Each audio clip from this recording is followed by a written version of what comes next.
Hello, I'm Regina Brown. I'm a student at Liberty University in Education 732, and I'm here to present the topic, Integration of HTP in Higher Education Online Business Programs. Let's get started, shall we? Can higher education institutions deliver a more effective business program by incorporating human performance technology and educational technology into the curricula for online courses? That is the question we're going to answer today. This paper explores the integration of HPT in online learning environments in higher education business courses. It begins by researching each variable topic individually. First, HTP is defined in order to gain a full understanding of its meaning. Next, the subject of business education programs in higher ed is explored, including business and higher education partnership programs. The next topic of online education in higher ed institutions is discussed as it applies to educational technology. What emerging trends, for example, in educational technology are important for future instructional design? Business program curricula are examined for a method to best incorporate HTP into a business program of study. This analysis presents 3 examples of HTP successfully integrated into business programs of study at major universities. So they are the University of New Mexico, UNM, University of North Carolina, Charlotte, UNCC, and University of West Florida, UWF. Lastly, once a business program adopts HTP into their curricula, it needs to be evaluated to determine effectiveness.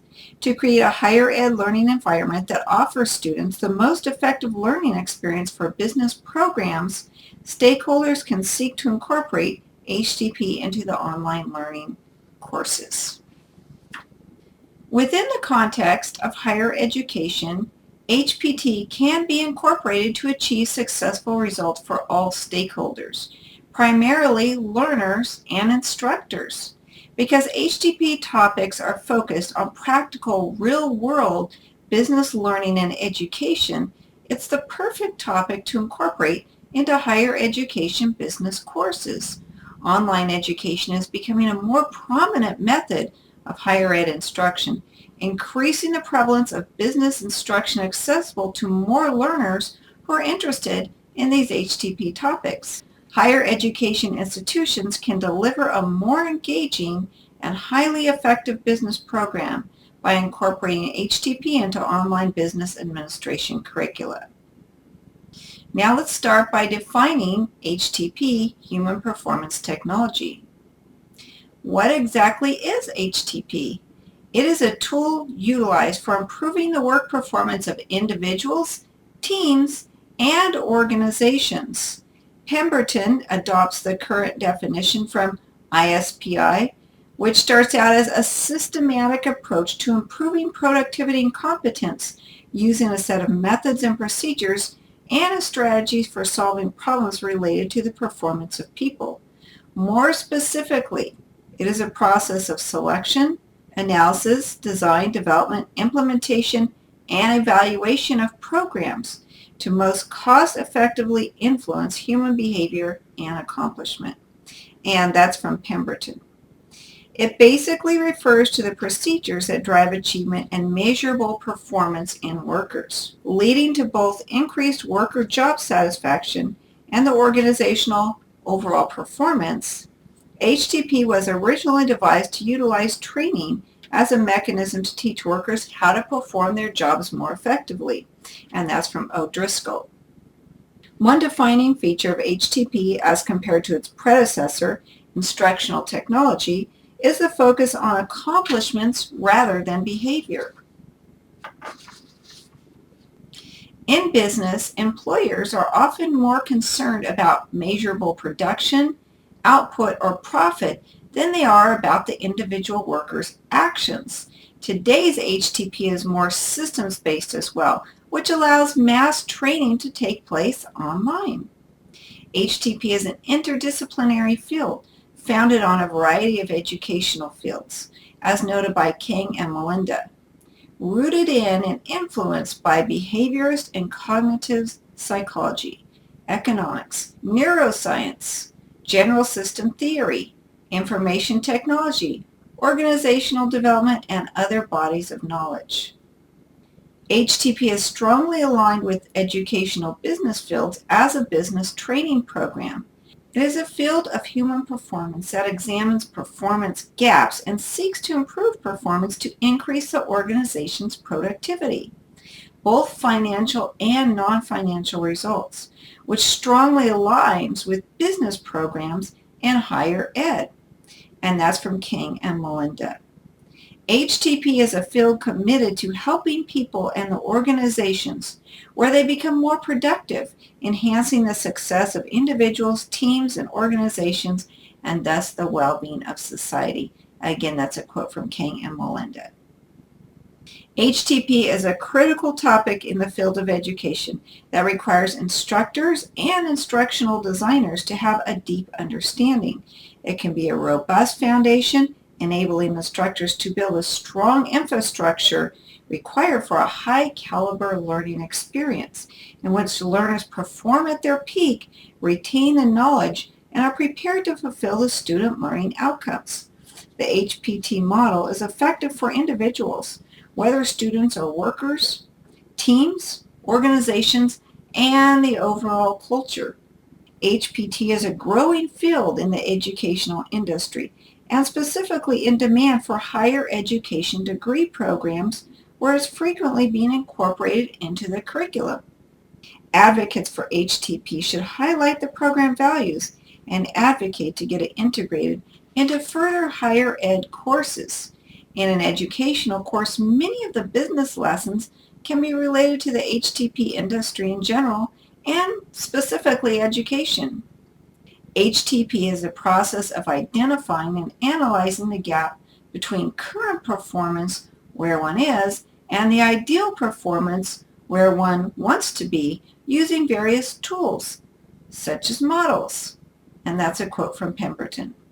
Now let's address the topic of business and higher education partnership. A case study was conducted by Sleezer that demonstrates methods community organizations can employ in working together to develop a highly skilled information technology workforce in the high technology sector. This case study explored a collaboration between 14 higher ed institutions, 18 businesses, and other civic and community leaders, developing a workforce for costly individual organizations. Consequently, employers, educators, policymakers, human resource development professionals, and others are turning to collaborative workforce development efforts that span organizations. And that was a quote from Sleezer. This is an example of environmental adaptation in which each organization's skills are combined to produce new strategic capabilities and impact the community as a whole. Building upon the successful collaboration of community, businesses, and higher ed institutions, the purpose of this study was to discover how other organizations can seek to replicate their success. One of the responsibilities of educational institutions, I believe, is to prepare workers for new and developing career positions that fulfill marketplace needs for skilled employees. It means that academic leaders need to track trends and anticipate future demand, shifting course and curriculum offerings when the employment outlook changes. Today's churning labor market creates new jobs while simultaneously destroys old ones, and the new positions require more advanced training and skill levels, according to Sleezer. In the case study, the collaboration was successful due to two key factors. The first key factor is that the workforce development efforts depended upon inter-organizational collaboration that was purposeful with a singular focus, negotiating the system and the processes as they unfolded. Secondly, the organization was driven by leaders with a pluralistic perspective and were highly vested in the interest in the outcome of the program's success. And again, that's from Sleezer. Together, this collaborative organization was able to influence the community while impacting the lives of local workers by providing needed jobs through career courses. Now let's take a look at the next step, which is the rise of online education. Now, more than ever, online education is critical to fulfill the mission of higher education institutions, such as colleges and universities. The growth rate of online classes previous to the COVID-19 forced conversion for every class that now has to be taught online was about 10% per year compared to the 1% overall growth rate for higher education. Therefore, 65% of reporting U.S. institutions consider online training to be a critical part of their long-term strategy, and that was according to Weldy. Online learning has continued trending upwards both at public higher education institutions and at private universities, in spite of the fact that the overall higher ed enrollment may start to show signs of declining, and that's according to De Los Santos and Zenka. Even before the forced online learning due to COVID-19, the enrollment numbers are astounding. Miller reports that approximately 6.3 million U.S. students are enrolled in one or more online classes, and the enrollment is increasing due to the flexibility and benefits of virtual learning, and that's according to Miller. This parallels the business industries that were also transitioning online before COVID-19, and currently many more industries were forced to move their business models online as well. 46% of organizations recently surveyed by the Society for Human Resource Management, SHRM, said they use virtual teams. With that, the number of professionals who regularly work from home has increased 159% over the last decade, with more than 4.7 million employees working remotely at least half the time, and that is a quote from Miller. Online education can help aspiring career professionals get prepared for their eventual jobs, which are highly likely to be online as well. Miller lists 7 benefits that students can experience with online learning. Let's review those now. The first one is added flexibility and self-paced learning. The second one is better time management. The third one is demonstrated self-motivation. The fourth is improved virtual communication and collaboration. The fifth one is a broader global perspective. The sixth is refined critical thinking skills. And the seventh is new technical skills. Within the last few months, as we know, students across the globe have experienced a rapid and unplanned switch to online learning, and often instructors have had little or no training on instructional design, and they're not sufficiently prepared. And that's according to Lee and Lalani. This pandemic situation, which may last anywhere from 6 months to 3 years at this point, no one can predict for sure when it will end. It will force educational institutions to craft new learning models that benefit students today and well into the future. While some worry that the hasty nature of the transition online may have hindered this goal, others plan to make e-learning a part of their new normal after experiencing the benefits firsthand. And that's a quote from Lee and Lalani. Online education may spur institutions to craft more effective methods for student learning. Students may opt for online education because they can learn at their own pace, going back and rereading, skipping, or accelerating through concepts as they choose, according to Lee and Leilani. Online education is growing in popularity as demonstrated by the tripled student enrollment rate within the last 10 years. For the past decade, growth opportunities in online education have increased not only for public four-year institutions of higher education, but also for nonprofit and private universities. And that is a direct quote from De Los Santos and Zanca. But De Los Santos raised the question, are those students receiving the same high quality of instruction as they would in a traditional course? With the higher education community, questions have arisen regarding instructional methods, course design, instructor guidance, and the effectiveness of class engagement. In order for HPT principles to be effective in business programs, those concerns will need to be addressed. Let's move on to the next section, which is online business education in higher education institutions. Weldy conducted a study of business students at a major accredited university who had completed one or more online courses and compared their perception of online courses to traditional courses. And the survey results confirm that students have a preference for traditional courses over online education. They felt they learn and retain more knowledge in traditional courses. They believe they earn higher grades. And the online courses caused them to do more self-teaching due to less instructor guidance. So the fact that online courses and course enrollments are steadily increasing while students report they prefer traditional courses leads to a quandary. If students report a more positive learning experience in traditional courses, why are they continuing to enroll in online courses in increasing numbers? The answer may be that the convenience of taking online courses could be negated by the need to teach yourself the content. And that's according to Weldy, a direct quote. In other words, the answer to the seemingly conundrum appears that the major benefit of online courses, convenience, can outweigh the many benefits of traditional courses. E-learning points to innovation through technology as a solution to future workforce training and bridging the gaps in business enterprises. Major world events are often an inflection point for rapid innovation, and a clear example is the rise of e-commerce post-SARS. That's according to Lee and Lalani.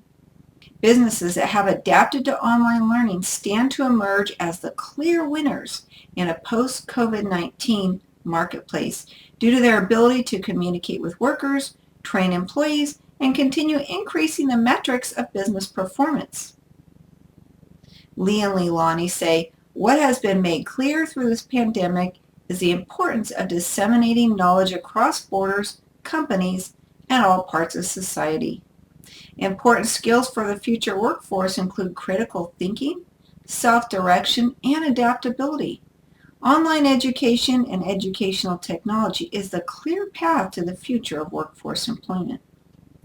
Considering the prevalence of online education, and especially now that in-person classes are prohibited in every classroom across the globe due to COVID-19 pandemic, instructional designers and instructors need to determine future course offerings by designing classes meaningfully to meet the educational needs of students. With insight, planning, and purposeful design, online courses have every opportunity to be as effective as traditional education. Online business courses can be delivered in a format that enhances student success in higher ed.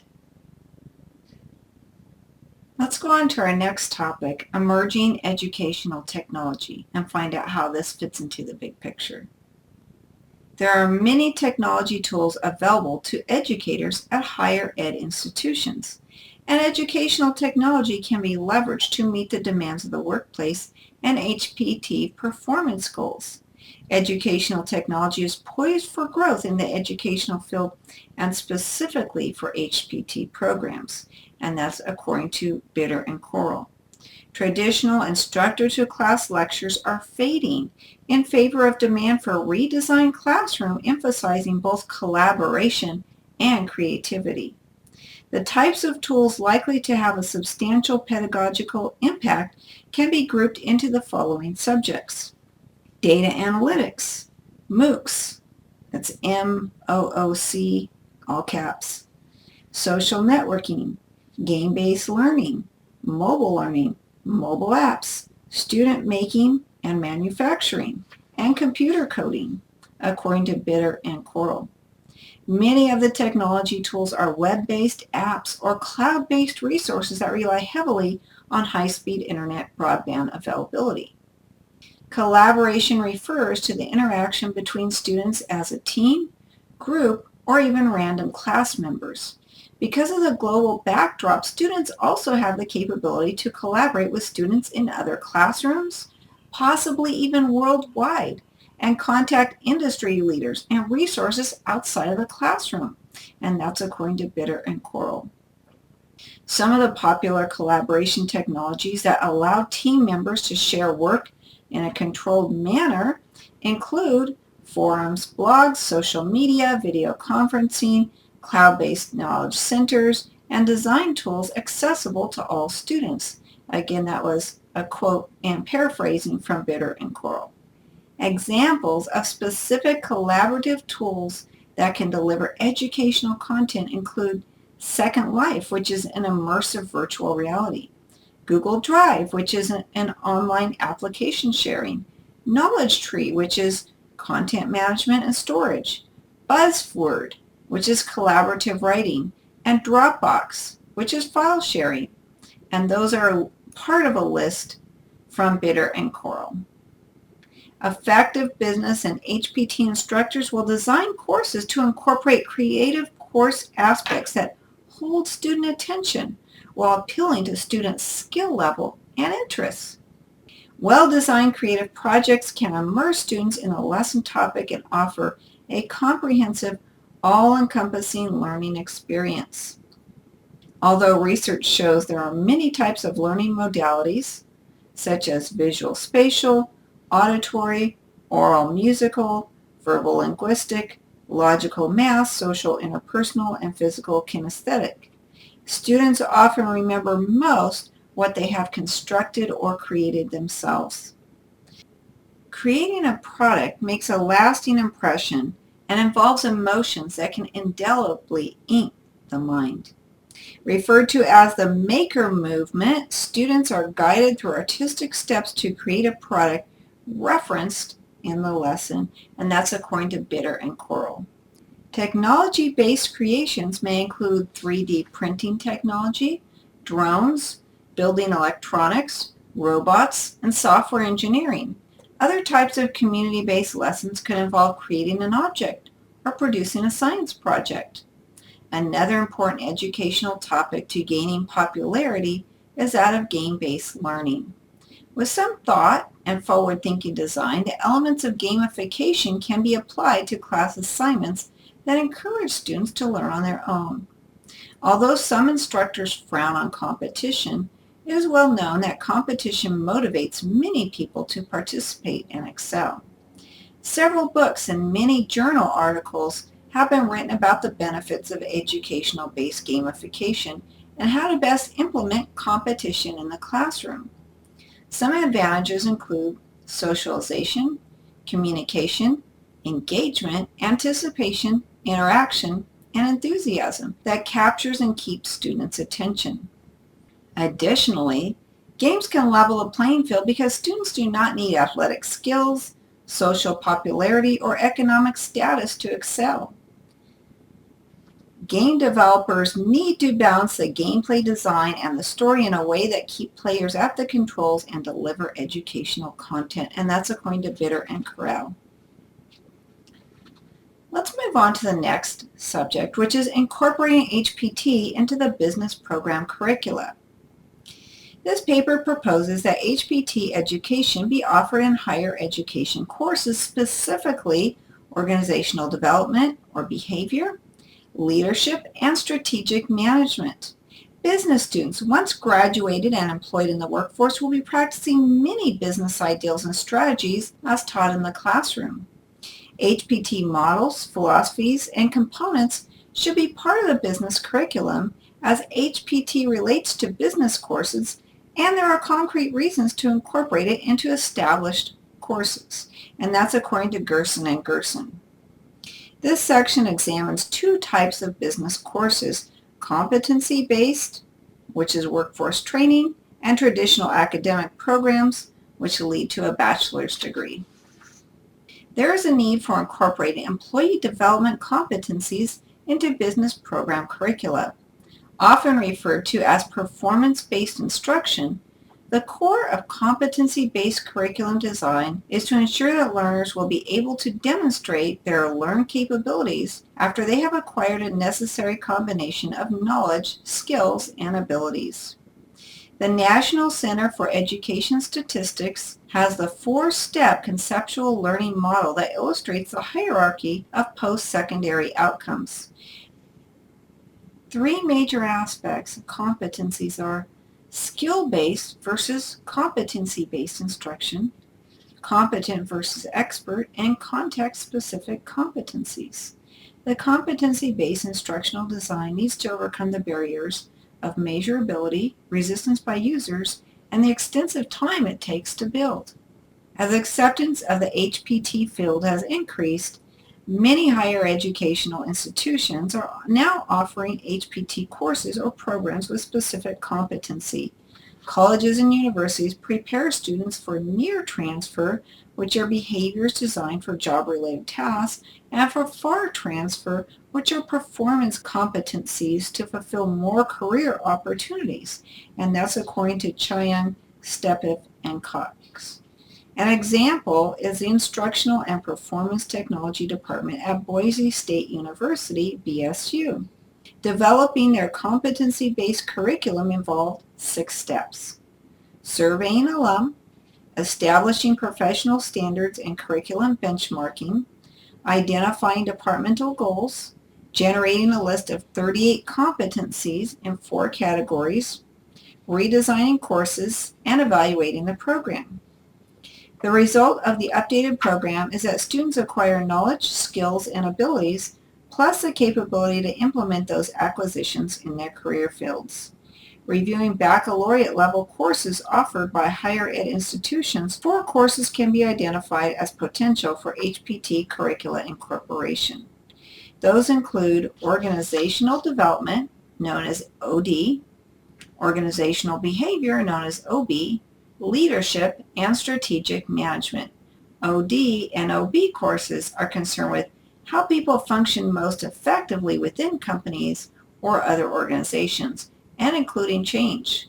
OB focuses on how workers and teams are motivated, their behavior, and the performance outcomes achieved, and that's according to Gerson and Gerson.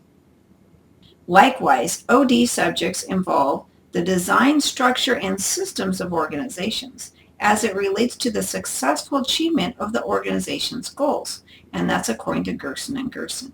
HPT can be organically woven into the organizational courses because both have backgrounds in psychology, management, human behavior, teamwork, and measuring performance. HPT is a process improvement field and would fit perfectly into the organizational business courses. Next, leadership courses in the higher ed context teach business students about communicating effectively, managing talent, being articulate, and solving problems. Leadership is motivating people by creating a compelling reason for them to follow, and that's according to Gerson and Gerson. Similarly, HPT is also a leadership tool because it accomplishes 3 things for future leaders. It offers a guide for proven methodology through an ongoing performance improvement. It provides clarified objectives by ways of a needs assessment and a gap analysis. And lastly, it presents a method to develop and measure performance standards. And again, this is by Gerson and Gerson. Finally, the strategic management business courses are recommended to present the HPT model as one of the standard analyses for students to study. In this course, the textbooks examine various business strategies such as SWOT, S-W-O-T, the strategic diamond, Porter's 5 forces, and others. Why is the HPT model not taught as well? The Gersons produced a core, C-O-R-E, all caps, model for HPT that can be demonstrated comparably well with the other strategies. HPT concepts could certainly be integrated into these courses as it can be useful in guiding students to identify ineffective strategies, develop new ones, measure the results, determine performance criteria, and evaluate the component. That's according to Gerson and Gerson. Now we're going to look at 3 examples of HTP programs at major universities. Our first example will be University of New Mexico.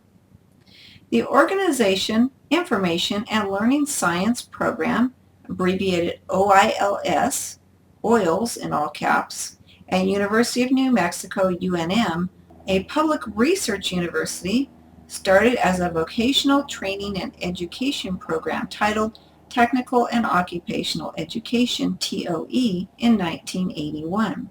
That's according to Kang, Siva, Law, and Grassberger.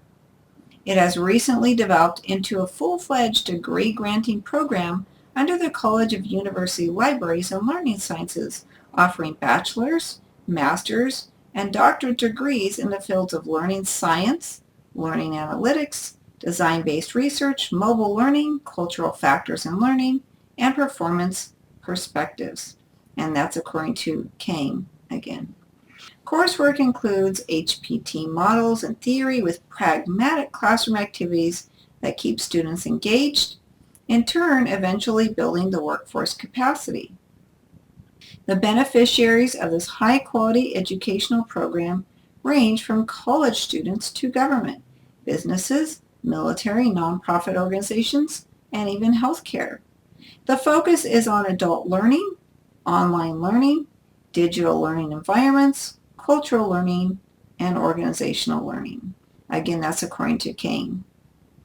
Of particular interest is the community engagement. Students are immersed in authentic environments that promote student involvement in professional organizations. To guide students in gaining experience with HPT model research and implementation, the OILS program will continue developing international collaborations with various cultural contexts, again according to Kang. Now let's look at the second example, and that is HPT at the University of North Carolina, Charlotte. The Department of Educational Leadership at University of North Carolina, Charlotte, abbreviated UNCC, is under the umbrella of the IST program, offering a master's degree, EDD degree, and PhD for students who plan on a career at an educational institution, government, military, or in a corporation, and that's according to Martin. The program goals included 4 primary areas: instructional technology leadership, learning environment management, learning solution implementation, and instructional design and technology promotion, again according to Martin. The offered program courses are listed on page 35 to 36, included EIST 6170, and Human Performance Technology is its own standalone class, and the program has received a QM Quality Matters certification. The IST program highlights many outstanding progressive features that reach into the community with engagement. That's according to Martin. One example given is a case study in which a charter school was able to identify performance gaps and propose significant interventions. In another instance, a higher education institution's Center for Teaching and Learning identified performance issues that faculty were experiencing, and they recommended interventions, which were scheduled for adoption, again according to Martin. In yet another example, a community college was faced with challenges after half the instructors failed to attend a training class for their vision-impaired student, and neither did they adapt their courses to meet ADA compliance. The researchers analyzed the gap causes and recommended solutions to overcome those compliance challenges. In fact, the ISP program sponsored a Learning Leaders Forum, and with participation from the local business community, addressed current industry trends in leadership and instructional technology. Now let's look at the third example, which is HPT at University of West Florida. While the HPT program at University of West Florida, UWF, is not affiliated with the business program per se, it is completely online and designed to meet workforce demands in local, regional, and national organizations. At UWF, the HPT program is known as the Instructional and Performance Technology Program, abbreviated as IPT, which is under the Department of Instructional, Workforce, and Applied Training, IWAT, inside the College of Education and Professional Studies, CEPS. The program offers graduate-level certificate programs and degree programs, including content that overlaps with the business programs. For example, ethics, communication, and project management course curricula all overlap.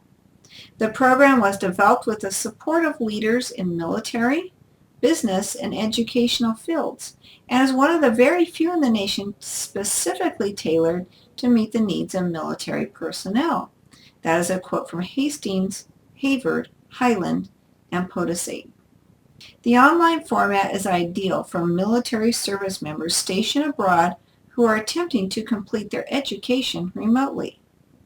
The IPT program at UWF is built on the standards of practice established by the International Society for Performance Improvement, ISPI. The IWAT mission is to support and prepare qualified professionals for a variety of disciplines in our society, and that's a quote from Hastings.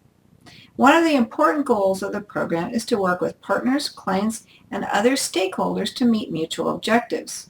Of course, local and regional business employers would be among those stakeholders set to benefit from the program. Master's level IPT students participate in a capstone class experience, wherein they prove capability integrating their knowledge, skills, and abilities obtained in individual courses to complete a real-world HPT project, solving a real problem for a real client. And that's according to Hastings again. The capstone project is a clear demonstration of the IPT program working hand in hand alongside business partners to fulfill the ultimate HPT goal of meeting organizational workforce needs in the community. Now let's discuss how to evaluate the HPT business program effectiveness. Although a business program may be meticulously planned, designed, and implemented, it must be evaluated to determine if both the HPT and business course objectives were effectively met. To achieve accountability and demonstrate that HPT goals were accomplished, the business program should implement a performance-based measurement system. It's critical for achieving accountability and results. An evaluative system would assess the results, determine the service level efficiency, and review fundamental measures to determine if the program is impactful. The measures must be related to critical performance and outcome measures such as resource productivity, management efficiency, and team effectiveness. And that is a quote from Larby, Apu, and Mosley. Every organization, whether a business or an educational institution, employs methods to measure performance and assess the results against standards or benchmarks. Similarly, the collaborative HPT business project or program must apply performance measures that define successes, results, capabilities, capacities, and accountability, again according to Larby, Apu. One preferred method of assessment is a SWOT analysis, which examines the strengths, weaknesses, opportunities, and threats that a new HPT business program may encounter. Developing a SWOT analysis to be used as a managerial tool begins with gathering data from both internal sources, students and business professors, as well as external sources such as business entities, all of which are stakeholders in the program, and they're advocating for its success. And that's according to De Los Santos and Zanca. When adopting a new HPT/business program, it's recommended the institution evaluate various concerns. One factor to consider is that institutions with a diverse student population or a high minority enrollment, an online program may affect their success rate because it's a low-context environment. And a quote from De Los Santos and Zanca says, institutions with high minority enrollment should also consider the possible interaction among diversity, culture, and online learning. Weak self-directed learning skills, lack of support, and linguistic differences affect students' ability to succeed in online courses. In traditional classrooms, personal interactions and peer relationships are instrumental in conveying meaning to high context-dependent students. Now I will conclude this presentation. To create a higher ed learning environment that offers business students the most effective learning experience, stakeholders can seek to incorporate HPT into the online learning business courses. A careful review of course curricula is recommended to ensure the best fit when strengthening online courses with additional content. Instructional designers can study the model provided by universities that have already incorporated HPT into their business curricula. A robust business HPT course curriculum prepares students for practical careers from which all stakeholders benefit. I'm Regina Brown, and thank you very much for attending my presentation on the integration of HPT in higher ed online business programs.